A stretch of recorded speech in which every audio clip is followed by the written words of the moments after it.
Much less famous than the Le Mans winning Mercedes-Benz 300 SL Gullwing or its glamorous roadster variant, the 1956 Mercedes-Benz 190 SL brought open-top fun to a broader audience, maintaining its sibling styling cues in a smaller, cheaper form.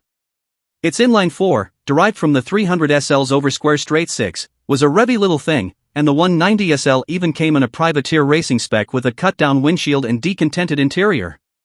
Some of the 190's spirit lives on in the 2023 Mercedes-AMG SL43, which brings a four-banger back to the roadster lineup for the first time in 60 years. While the other SL-class trims have a twin-turbocharged 4.0-liter V8 under the hood, the SL43 has each of those metrics.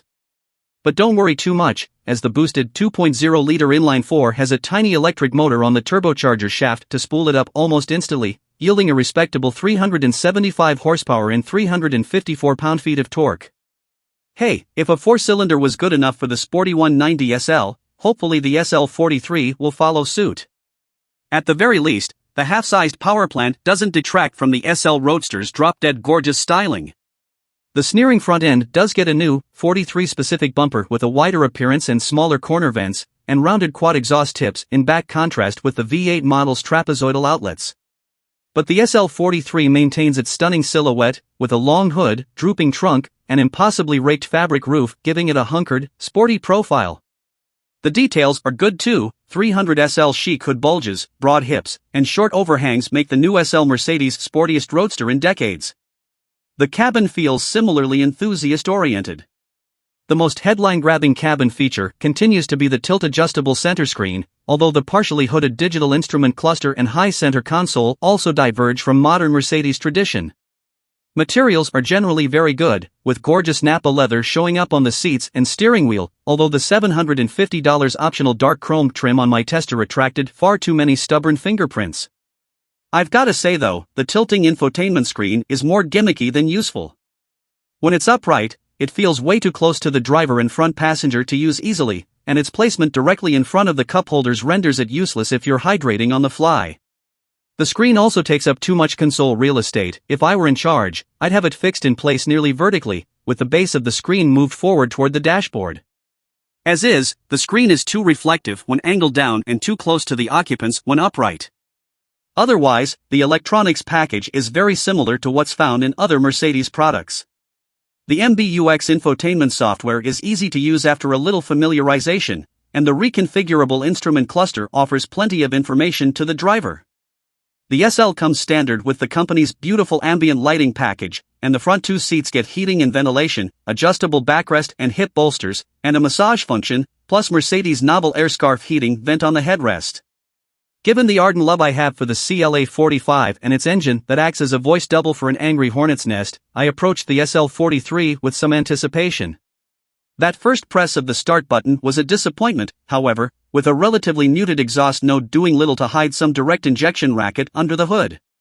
Driving around my neighborhood, the engine's automatic idle stop shook the car with some unbecoming vibration, plainly obvious given the little wiggle the infotainment screen did in its near vertical position, again, evidence that it should just be fixed in place. And while 375 horsepower isn't a small amount, it's less than one would find in a Porsche 911 Carrera Cabriolet or even the smaller, cheaper BMW Z4 M40i. The SL43 also weighs a not insubstantial 4,000 pounds or so, and as a result, it hits 60 miles per hour in a swift but not amazing 4.7 seconds. For $50,000 less, the BMW Z4 is almost a full second quicker. Slightly disillusioned, I aimed the SL43 toward one of my favorite local roads. Luckily, Santa Susana Pass helped me rediscover the love I have for Mercedes-AMG four-cylinders. With the drive mode selector in Sport or Sport Plus, the SL's engine is much more entertaining, its lively throttle providing nearly instantaneous thrust thanks to that lag-free turbocharger.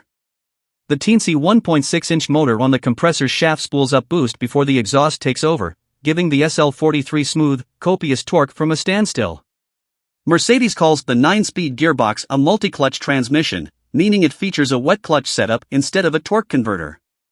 The result is sharper power delivery and swifter gear changes, but similar low-speed gentility to a conventional automatic.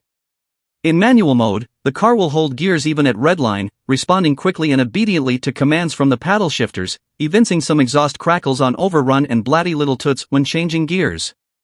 There's also plenty of intake rush at full throttle to evoke the snappy, twin-cam snarl of that first four-cylinder SL.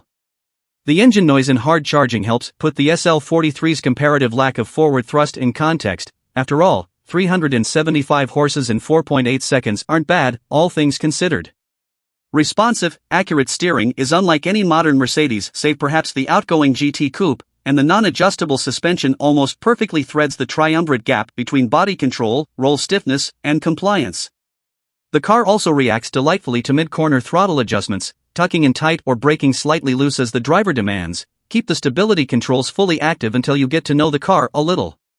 What's more, that excellent agility doesn't come at the expense of straight-line composure. Even on LA's battered concrete freeways, the SL43 boasts excellent air control with the roof down, phenomenal isolation with it up, and an excellent ride at all times. So dual purpose was the handling/cruising behavior that I was shocked to learn that the four-cylinder has neither rear axle steering nor all-wheel drive.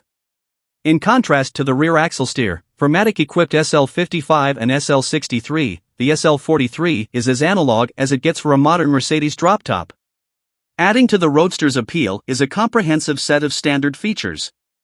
In an about-face from German tradition, Mercedes-AMG doesn't ask you to pay extra for a surround view camera, premium audio, or the aforementioned massaging seats. My tester was equipped with a $3,250 coat of matte paint, $1,950 21-inch wheels, $1,950 active safety suite, and a few other bits, bringing its total price from $111,050 with destination to $119,785 as tested. While that's a heady sum for a four-cylinder, a comparably equipped 911 Cabriolet costs at least $130,000, while the Aston Martin Vantage Roadster is on a whole nother level, starting at nearly $160,000 before options.